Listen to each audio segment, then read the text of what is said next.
I didn't want to switch over. And the only thing I'd change on it is I started using the gun, it felt like the holes were.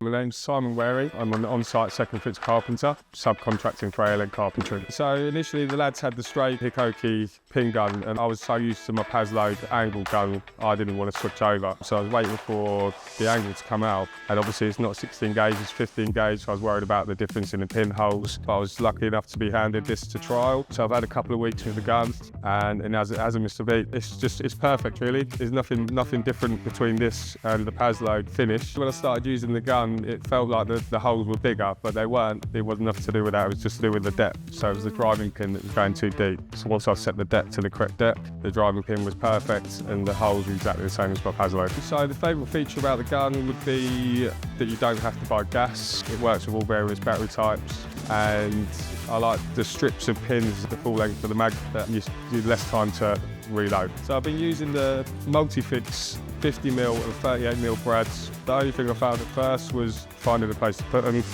but now I've found where they fit. I can load them into my pocket. It's absolutely fine, and yeah, they're great. So I've had no issues or concerns about the gun. The gun's been running perfectly fine. It literally hasn't missed a beat, and it's just a better gun all round. Personally, the only thing I'd change on it is make an adapter that can clip on the bottom, a hollow bit of plastic that can make it easy to stand up with a 2 amp battery, but that's the only thing I can think of. So I find the weight is similar to my Milwaukee that I had previously. It's a little bit heavier than the Pasload, but it's not too heavy.